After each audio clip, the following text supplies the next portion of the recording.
मनोहर जब अपने छोटे से कच्चे घर में दाखिल हुआ तो उसके चेहरे पर थकान के साथ साथ गहरी उदासी भी साफ झलक रही थी। दरवाजे पर बैठी उसकी छोटी बेटी सुधा, जो पूरे दिन अपने पिता की राह देख रही थी, तुरंत उठी और बोली, पिताजी, क्या आज खाने का कुछ इंतजाम हुआ? मनोहर ने धीरे से मुस्कुराने की कोशिश की और बोला, बेटी, बड़ी मुश्किल से 4 आने की मजदूरी मिली थी, उन्हीं पैसों से आटा लेकर आया हूं। इसे गूंद कर रोटियां बना लो और तुम दोनों माम खा लेना। सुधा कुछ पल पिता को देखती रही और फिर मासूमियत से पूछ बैठी, पिताजी, आप क्या खाएंगे? मनोहर ने सिर पर हाथ फेरते हुए कहा, बेटी, मेरा क्या है, बस तुम दोनों खा लो, मैं तो यूं ही पानी पीकर सो जाऊंगा। सुधा ने कोई जवाब नहीं दिया।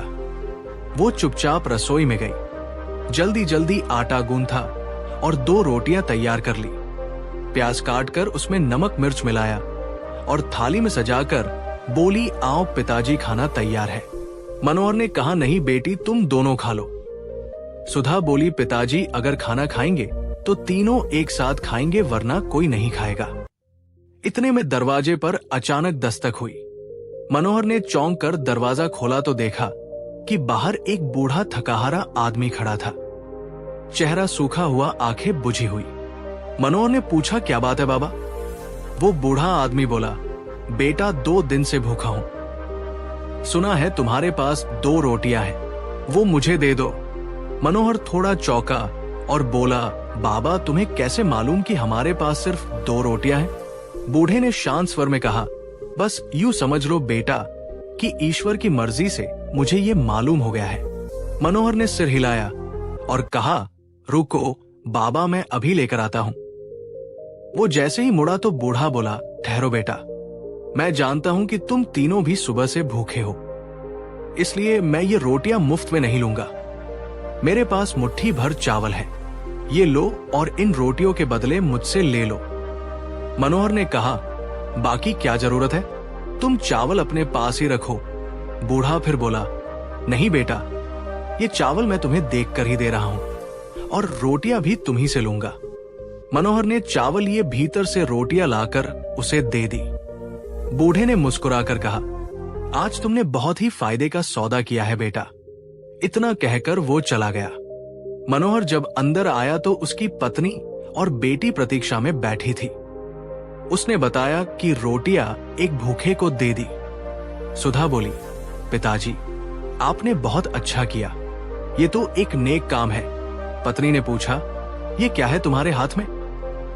मनोहर ने जवाब दिया, ये थोड़े से चावल हैं जो वो बाबा रोटियों के बदले देकर गया और कह गया कि ये सौदा तुम्हारे लिए फायदे का है। सुधा ने चावल को देखकर कहा, लेकिन पिताजी, इससे तो एक निवाला भी नहीं बनेगा। इसका क्या फायदा? मनोहर ने ठंडी सांस ली और कहा, तू ठीक कहती है बेटी, शायद वो बाबा कोई फकीर था। चलो, ये चावल किसी काम के तो नहीं, सुबह इन्हें चिड़ियों को डाल देंगे, अभी तुम हांडी में रख दो। सुधा ने ऐसा ही किया और फिर तीनों भूखे पेट ही सो गए। नींद तो आ नहीं रही थी, बस करवटें बदलते रहे। ये उनके लिए कोई नई बात नहीं थी। एक मजदूर का परिवार ऐसे कई दिन देख चुका था। अभी कुछ ही देर हुई थी कि सुधा के नाक में ताजा पके पुलाव की खुशबू आने लगी। उसने कई बार गहरी सांस ली और अचानक उठ बैठी। सोचने लगी, कहीं ये मेरा भ्रम तो नहीं। माँ ने पूछा, बेटी, क्या हुआ, उठ क्यों गई? सुधा बोली, माँ, क्या आपको भी चावल पकने की खुशबू आ रही है? माँ ने कहा, हाँ बेटी, खुशबू तो सच में आ रही है। उनकी बातें सुनकर मनोहर भी जाग गया और बोला, शायद हमारे पड़ोस में कोई चावल पका रहा होगा। सुधा बोली, पिताजी, इतनी रात को भला कोई चावल क्यों पकाएगा? कहीं ये वही चावल तो नहीं जो उस बूढ़े बाबा ने दिए थे। मनोहर हंसते हुए बोला, अरे बिटिया, कहीं तुम्हारा दिमाग तो नहीं फिर गया? कच्चे चावलों से भला पकने की खुशबू कैसे आएगी? सुधा बोली, कुछ भी हो पिताजी, एक बार देख लेने में क्या हर्ज है। उसने दिया जलाया और हांडी की ओर बढ़ी। अभी भी उसकी नाक में वही खुशबू थी। जब उसने हांडी का ढक्कन उठाया तो उसके मुंह से चीख निकल गई। मनोहर और उसकी पत्नी घबराकर उसकी ओर दौड़े। उन्होंने देखा कि हांडी पुलाव से भरी हुई थी। तीनों स्तब्ध रह गए, आंखें फाड़ फाड़ कर हांडी को देख रहे थे। सुधा बोली, पिताजी, अब समझ में आया कि उस बूढ़े फकीर ने क्यों कहा था कि ये फायदे का सौदा है। मनोहर भी भावुक होकर बोला, हाँ बेटी, अब समझ गया कि वो बाबा कोई पहुंचा हुआ फकीर था। वो तो हमारी सहायता के लिए भेजा गया था। उसके बाद तीनों ने मिलकर भरपेट पुलाव खाया और वर्षों बाद तृप्त होकर चैन की नींद सोए। सुबह जब वे उठे तो पेट अभी भी भरे हुए थे। सुधा बोली, पिताजी, कहीं हमने रात को कोई सपना तो नहीं देखा था जिसमें हम सब ने पुलाव खाया था। मनोहर मुस्कुराते हुए बोला, बेटी, लेकिन पुलाव तो हमने सच में खाया था। भला हम तीनों एक जैसा सपना कैसे देख सकते हैं? इसके बाद सुधा ने हांडी धोने के लिए जैसे ही उसे उठाया तो ये देखकर वो हैरान रह गई। हांडी के अंदर कच्चे चावल ज्यों के त्यों मौजूद थे। वे तीनों हैरानी से एक दूसरे की तरफ देखने लगे। सुधा ने कहा, पिताजी, मैं अभी आपको इन चावलों की एक और करामात दिखाती हूं। उसने हंडिया को ढक्का और मुस्कुराते हुए कहने लगी, आज हमारा खीर खाने का मन हो रहा है। उसके कहने की देर थी कि कुछ ही पलों में हंडिया से ताजी खीर की मीठी खुशबू उठने लगी। जब ढक्कन हटाकर देखा तो पूरी हंडिया खीर से भरी हुई थी। सबकी आंखें चमक उठी। तीनों ने मिलकर खीर का आनंद लिया और फिर पेट भरकर खाकर दिल से भगवान का धन्यवाद किया। इसके बाद मनोहर रोज की तरह काम की तलाश में निकल गया। उस दिन के बाद से उनके घर में खाने पीने की किसी भी चीज की कोई कमी नहीं रही। जब भी मन करता वे उन चावलों से स्वादिष्ट पकवान बनाकर खा लेते थे। कभी खीर, कभी पुलाव और कभी तले हुए चावल। धीरे धीरे उनके घर में न सिर्फ स्वाद का रंग भर गया था, बल्कि सुख शांति भी लौट आई थी। एक दिन की बात है, उनके दरवाजे पर अचानक 4 आदमियों ने दस्तक दी। वे मुसाफिर थे और विनम्रता से बोले, हम दूर से आए हैं, रास्ते में रात हो गई है, क्या एक रात यहां बिता सकते हैं? मनोहर ने बिना झिंझ के मुस्कुराकर कहा, चिंता मत कीजिए, हमारे घर में आप सभी का स्वागत है। जो हमारे पास है वही आपको भी मिलेगा। फिर उसने मेहमानों को बैठाया और धीरे से अपनी बेटी के कान में बोला, बिटिया, अब क्या करें? उन फकीर के चमत्कारी चावलों से तो बस इतना ही पकता है कि हम तीनों का पेट भर सके। आज तो 4 मेहमान भी हैं, ऊपर से पैसे भी नहीं है कि बाजार से कुछ खरीद सके। सुधा थोड़ी देर सोचती रही, फिर बोली, पिताजी, हम अब तक उन चावलों को सिर्फ हंडिया में ही पकाते आए हैं और हर बार हंडिया भर जाती है। क्यों ना आज हम उन्हें एक बड़े पतीले में डालकर देखें? क्या पता? मनोहर को बात झंझ गई। सुधा ने वो चावल उठाए और एक बड़े पतीले में डालकर चूल्हे पर चढ़ा दिए। फिर बोली, आज पुलाव बनाए। कुछ ही देर में पूरे घर में पुलाव की खुशबू फैल गई, वो भी ऐसी कि मेहमान भी मुस्कुरा उठे। मनोहर ने सबको प्यार से परोसा। पुलाव इतना स्वादिष्ट था कि मेहमान उंगलियां चाटते रह गए। खाते खाते बोले, भाई, ऐसा पुलाव तो हमने जीवन में कभी नहीं छका। ये तो स्वर्ग का भोजन लगता है। देखते ही देखते पूरा पतीला साफ हो गया। सभी मुसाफिर पेट भरकर तृप्त होकर सो गए। सुबह होते ही वे सभी 4 मुसाफिर मनोहर को धन्यवाद कहकर अपने अगले सफर पर रवाना हो गए। लेकिन असल में वे कोई आम यात्री नहीं थे। वे वहां के राजा के सैनिक थे जो अपने गांव से राजधानी लौट रहे थे। रास्ते में मिले इस स्वादिष्ट भोजन की चर्चा वे अपने साथ राजधानी ले गए।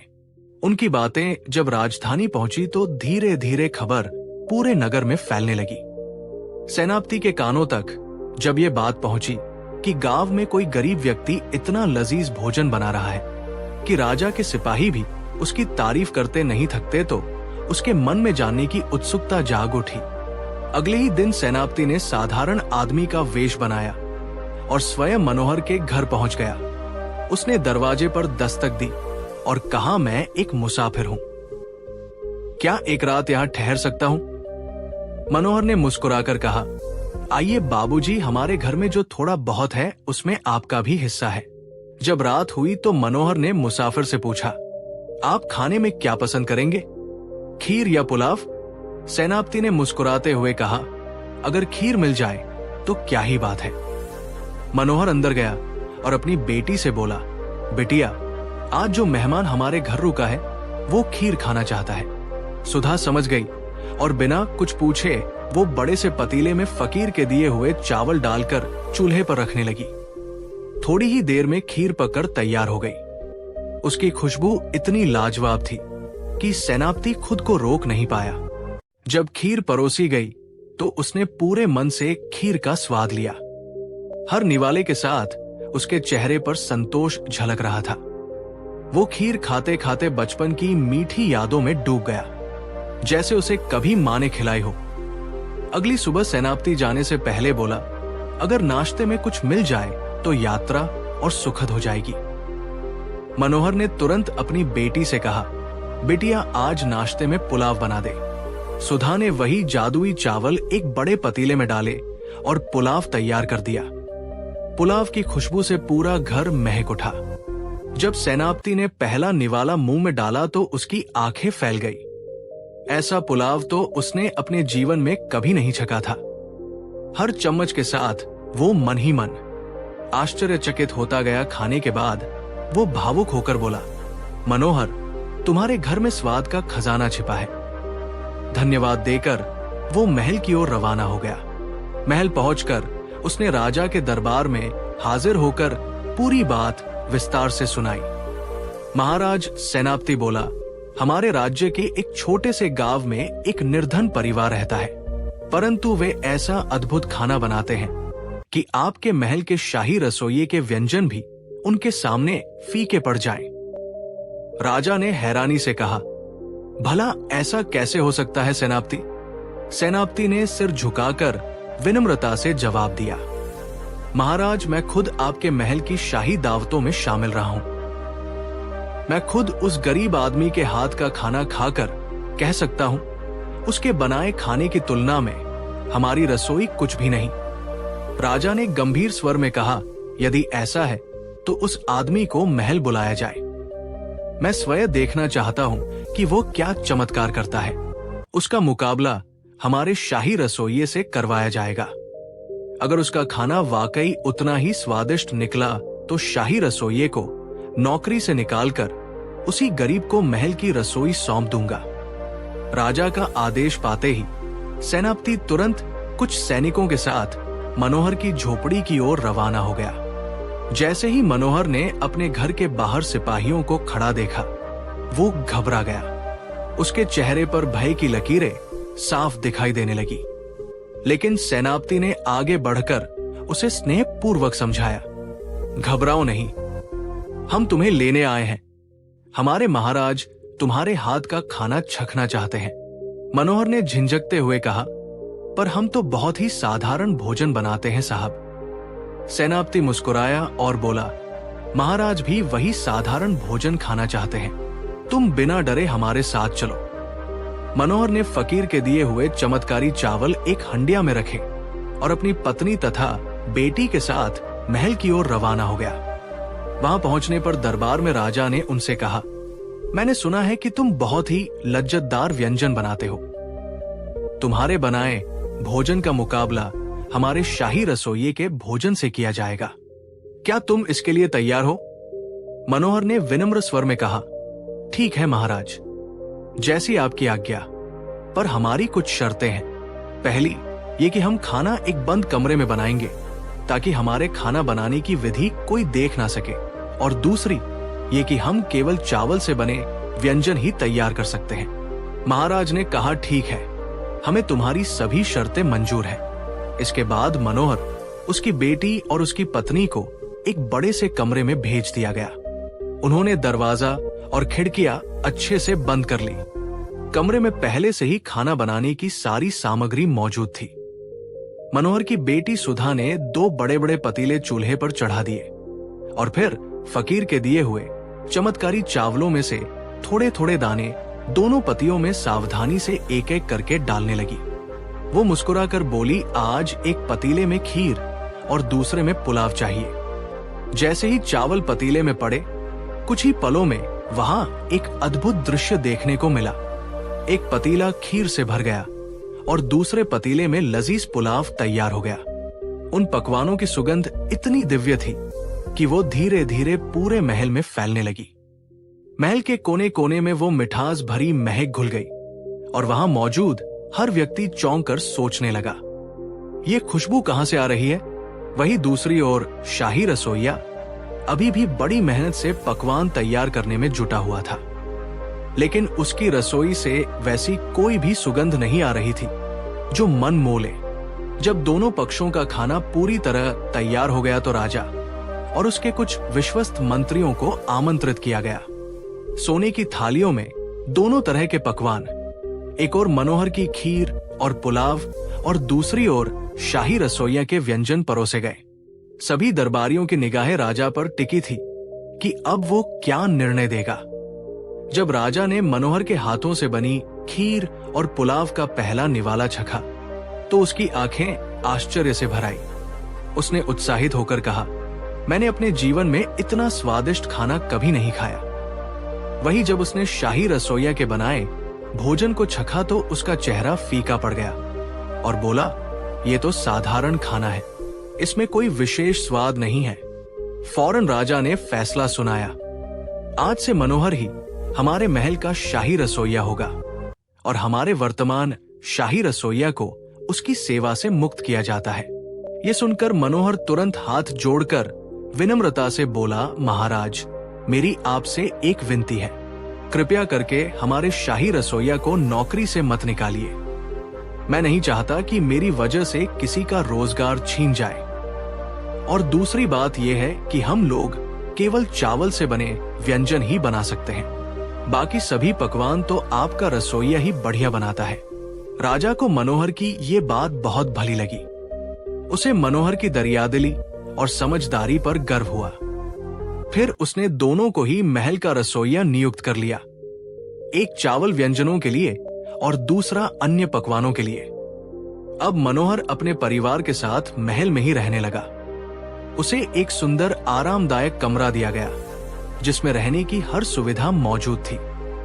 खाना बनाने के लिए उसे अलग से एक विशेष कक्ष दिया गया जहां वो हमेशा दरवाजे और खिड़कियां बंद करके चुपचाप खाना बनाता था, ताकि उसके चमत्कारी चावलों का रहस्य किसी को ना पता चले।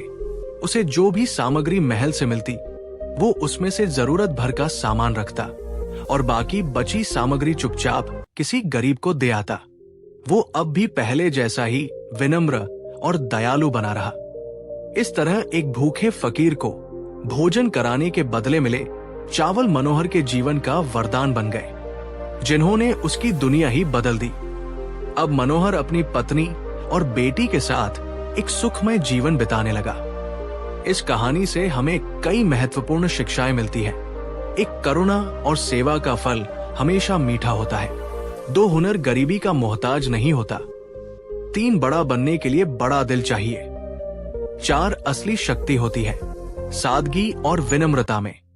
5 भलाई करने वालों के साथ हमेशा भला होता है। तो दोस्तों, अगर आपको आज की कहानी अच्छी लगी तो चैनल को सब्सक्राइब करके हमें सपोर्ट कर दीजिए और कमेंट्स में राधे राधे लिखना ना भूलना। फिर मिलते हैं एक नई कहानी के साथ। राधे राधे।